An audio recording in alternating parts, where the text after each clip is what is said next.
Market की opening के basis पर आप किस तरीके से इंट्राडे की डायरेक्शन को क्लियरली आइडेंटिफाई कर सकते हो।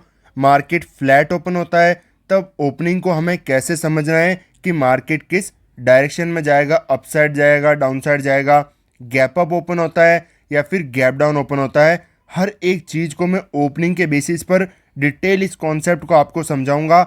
बहुत ज़्यादा डीप लर्निंग आपको इस कॉन्सेप्ट के बेसिस पर मिलेगी, तो वीडियो को बिल्कुल भी मिस मत करना, क्योंकि एक भी पॉइंट मिस होते ही आपको मार्केट में किसकी डिफरेंट डिफरेंट कंडीशंस के अंदर कैसे मार्केट काम करता है उसके बेसिस पर चीज़ें समझने में फिर इशू होगा। तो यहाँ पर समझते हैं कि पहले मार्केट की जैसे आज के दिन गैप अप ओपन हुआ तो मार्केट यहाँ पर अपसाइड की तरफ क्यों गया, इस चीज़ को समझो कि इसके प्रीवियस दिन मार्केट में पोजीशन कैसी बनी। यहाँ पर मार्केट सिर्फ अगर आपको एसएल हंटिंग समझना है, साथ में power of opening, market open होते ही डायरेक्शन कैसे आइडेंटिफाई करना है ये समझना है, तो कम से कम पोजीशन अगर आप ना समझ पाओ तो बस इतना समझो कि मार्केट की ओपनिंग नेगेटिव हुई और मार्केट इतनी बड़ी सेलिंग वापस समवेयर अराउंड आकर के नेगेटिव के अंदर ही क्लोज किया।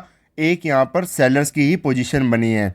तो यहाँ पर जैसे ही उसके अगेंस्ट में इतना बड़ा गैप अप ओपन हुआ है तो ये जो पोजिशनल यहाँ पर सेलर्स बैठे रहते हैं, जो मार्केट को सोचते हैं कि मंथली एक्सपायरी आने वाली है, अभी 27-28 तारीख मार्केट में चल रही है, तो मंथली एक्सपायरी तक इन पुट जो कॉल शॉर्ट करके रखते हैं उसको होल्ड करेंगे ताकि उन्हें अच्छा खासा प्रॉफिट उन्हें देखने को मिले, मार्केट उनके फेवर में जाएगा तो। बट मार्केट अगले ही दिन जब इतना बड़ा उनके गैप अप ओपन हो जाता है तो जिन्होंने सम अराउंड इस लेवल के पास में पोजीशन बनाई होगी, आप खुद सोचो इतना बड़ा गैप अप देखते ही उनका स्टॉप लॉस तो ऑलरेडी ख़त्म। अब मार्केट में किसकी पोजीशन बची? यहाँ पर जो सेलर बैठा है मार्केट के अंदर, मार्केट इनको ओपनिंग के बेसिस पर मार्केट के पास में अब पावर आ गई बायर्स के पास में, क्योंकि ओपनिंग अच्छी हो गई तो अब मार्केट को इतनी ज़्यादा स्ट्रेंथ लगाने की ज़रूरत नहीं पड़ेगी जितनी अगर मार्केट फ्लैट ओपन या फिर small gap up market open होता, तो जितनी ज़्यादा स्ट्रेंथ यहाँ पर लगा करके मार्केट को अपसाइड लाने में ज़रूरत पड़ती उतनी इन पॉइंट्स पर मार्केट को ज़रूरत नहीं पड़ेगी। मार्केट आराम से धीरे धीरे भी मोमेंटम करेगा तो सेलर्स एक्टिवेट होते रहेंगे और ये सेलर्स भी अपने स्टॉप लॉस का वेट करेंगे और मार्केट आराम से इनको हिट कर सकता है। मार्केट को ज़्यादा यहाँ पर दिक्कत नहीं आएगी। अब मार्केट में जैसे गैप डाउन ओपनिंग हो गई तो यहाँ पर इस दिन को समझते हैं, यहाँ पर पोजीशन कैसी बनी। ओवरऑल लास्ट के अंदर यहाँ पर बायर आए, यहाँ पर बायर आए, तो मार्केट ने इंट्राडे के अंदर ही उनको निकाल दिया और यहाँ पर लास्ट के अंदर सेलर जाकर के ही बैठ गए। तो यहाँ पर मैं एक पॉइंट इस चीज़ के अंदर भूल गया, मैं आपको यहाँ पर बताता हूँ कि देखो, एक है कि प्रीवियस टाइम के जो स्टॉप लॉस पड़े हैं, मार्केट के पास में पावर आते ही, जैसे बायर के पास में स्ट्रेंथ आते ही वो सेलर्स के स्टॉप लॉस को टारगेट करेगा, सेलर्स के पास में स्ट्रेंथ आते ही वो बायर्स के स्टॉप लॉस को टारगेट करेगा।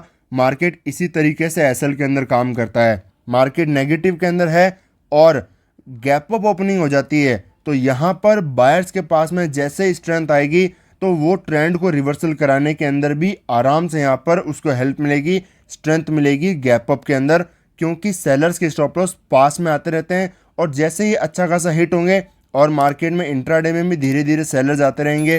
क्योंकि देखो, मार्केट यहाँ पर ओपन होता और अब यहाँ पर ब्रेकआउट करके अपसाइड की तरफ जाएगा तो क्या आपको लगता है यहाँ पर हर कोई बाई नहीं कर लेगा? आराम से यहाँ पर सब बाइंग की पोजीशन बनाएंगे। ब्रेकआउट दिख रहा है मार्केट में, ओपनिंग गैप अप ओपन हुआ है, बट जब इतना बड़ा गैप अप ओपन हो जाता है तब बायर्स को पता नहीं होता कि पोजीशन कैसे बनाएं। यहाँ पर उन्हें यही लगता है कि मार्केट का ट्रेंड तो डाउन है। यहाँ पर आप मेजॉरिटी ट्रेंड देखोगे, मार्केट का ट्रेंड डाउन है, हर जगह रेजिस्टेंस ही मिलेंगे, तो हमें मार्केट में सिर्फ और सिर्फ सेलिंग करना ही बेस्ट ऑप्शन रहेगा। कोई भी कैंडलस्टिक बनेगी वो सेलिंग की पोजीशन बनाएंगे। तो इस तरीके से साइकोलॉजी क्रिएट हो जाती है, बायर एक्टिवेट हो नहीं पाते, मार्केट में धीरे धीरे अपसाइड की तरफ जाता है। अब देखो, बहुत तेज़ तो फास्ट मोमेंटम तो किया नहीं कि एक कैंडल के अंदर इतना बड़ा मोमेंटम कर देता वहाँ पर तुरंत। अब यहाँ पर जैसे अगर बड़ा मोमेंटम करते हुए अपसाइड जाता तो ये तुरंत इन सब के स्टॉप लॉस खत्म हो जाते। अब जैसे ही इन सब के स्टॉप लॉस को ख़त्म हो गया, यहाँ पर फिर मार्केट कंटिन्यूशन में भी जा सकता है और नेगेटिव के अंदर भी आ सकता है। Depend on the price behaviour. But हम बात कर रहे हैं कि ओपनिंग कैसी होती है, तो मार्केट में एसएल खाना मार्केट के लिए आसान हो जाता है। यहाँ पर अब प्रीवियस चार्ट को मैं समझाता हूँ कि अगर जैसे यहाँ पर बायर्स आए, यहाँ पर आए, इन सबको मार्केट ने इंट्राडे के अंदर ही निकाल दिया, कोई बायर यहाँ पर बैठ नहीं पाया। लास्ट में इतनी जब नेगेटिविटी आई, सिर्फ सेलर्स ही यहाँ पर बैठे रहे, कोई यहाँ पर बायर नहीं बचा। जैसे ही मार्केट इनके फेवर में इतना बड़ा गैप डाउन ओपन हुआ, ओपन होते ही एक पॉइंट क्लियर हो गया कि यहाँ से बायर कितनी भी स्ट्रेंथ लगाए, यहाँ तक इस ऊपर की तरफ जाकर के सेलर्स के स्टॉप लॉस को टारगेट नहीं कर सकता। इसका मतलब सिर्फ दो चीज़ें हो सकती है, या तो मार्केट यहाँ पर होल्ड करेगा या फिर मार्केट नेगेटिव के अंदर जाएगा। एक चीज़ आपकी यहाँ पर क्लियर हो जानी चाहिए कि मार्केट आज के दिन बाइंग साइड के अंदर नहीं जा सकता, पूरा रिवर्सल नहीं कर सकता।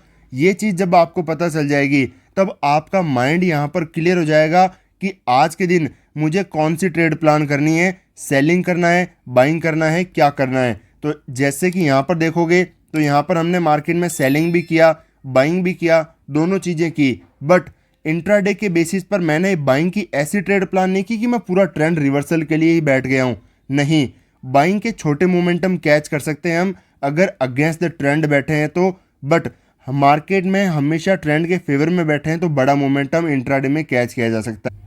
ये जो बाइंग के मोमेंटम आते हैं ट्रेंड के अगेंस्ट में, ये सिर्फ जो सेलर बैठा है इसको प्रॉफिट बुकिंग करवाने के लिए ही आते हैं कि वो अपना प्रॉफिट को बुक कर ले। क्योंकि ऑलरेडी जब मार्केट इतनी सेलिंग आया, इतना बड़ा गैप डाउन ओपन होता है तो बहुत अच्छा खासा प्रॉफिट दिखता है और हर कोई अपना मार्केट में प्रॉफिट बुक करना चाहता है। यहाँ पर से इनके स्टॉप लॉस को टारगेट क्यों नहीं किया जा सकता?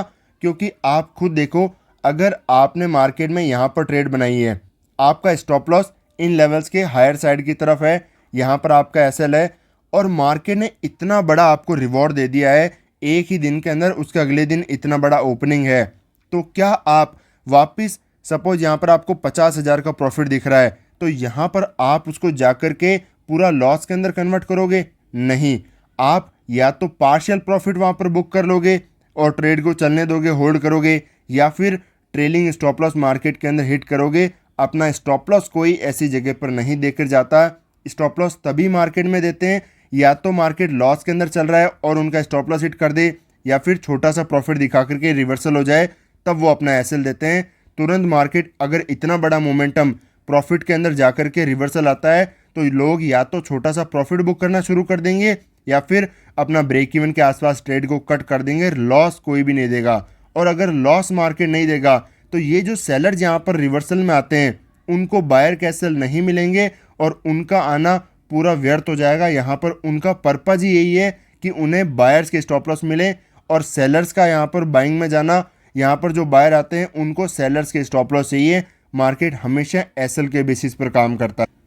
यहाँ पर भी एग्जांपल को आप समझो, ओपनिंग के बेसिस पर मार्केट में negativity I, but last hours के अंदर इतनी अच्छी खासी मोमेंटम, इतना अच्छी खासी रिकवरी दिखी मार्केट के अंदर। बहुत अच्छा खासा बायर भी यहाँ पर प्लेयर पोजीशन बना करके बैठा। यहाँ पर ओपनिंग कहाँ पर हुई? वापस उसके अगेंस्ट में जाकर के ओपनिंग हुई। यहाँ पर तो सपोर्ट जोन है और समवेयर अराउंड उसके पास में ओपन हुआ और मार्केट तुरंत नेगेटिव के अंदर आ गया पहली कैंडल के अंदर ही। तो यहाँ पर बायर को वापस फोर्स लगा करके अपसाइड लेकर के जाना पड़ेगा, क्योंकि मार्केट में बहुत ज़्यादा ट्रेंड डाउन है और रिवर्सल कराना है।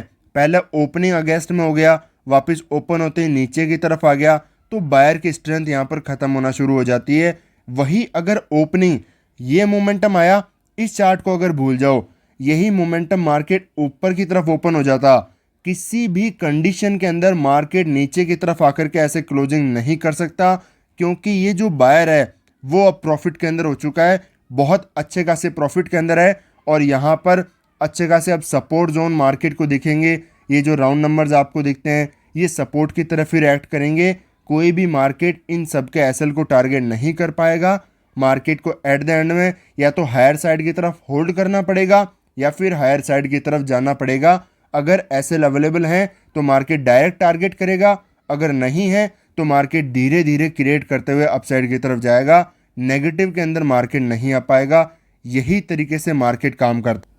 इसलिए अगर आप ओपनिंग को समझना चाहते हो तो एसएल हंटिंग के अंदर आपको पोजीशंस को समझना है कि प्रीवियस डे के अंदर कैसी पोजीशंस बनी है और मार्केट किसके फेवर में ओपन हो रहा है और ओपनिंग के बाद में ही तुरंत कैसा मोमेंटम कर रहा है। जैसे यहाँ पर भी ओपन हुआ, ओपन होते ही अगर स्ट्रॉन्ग मोमेंटम आ जाता तो भी मार्केट फिर बायर को टारगेट नहीं कर पाता, समवेयर अराउंड मार्केट को अपसाइड की तरफ ही मोमेंटम करना पड़ता, मार्केट नेगेटिविटी के अंदर बिल्कुल नहीं आ पाता। इसीलिए हमेशा आपको ओपनिंग को, प्रीवियस डे के स्टॉप लॉस को आइडेंटिफाई करना, पोजीशंस को आइडेंटिफाई करना, समझना है कि कैसे मार्केट कब काम करेगा, ताकि जो पोजीशनल स्टॉप लॉस मार्केट में पड़े रहते हैं मार्केट ओपनिंग के बेसिस पर उनको टारगेट कर सके। तो इसी तरीके से आप सीखते रहिए। मिलता है आपसे नेक्स्ट वीडियो में।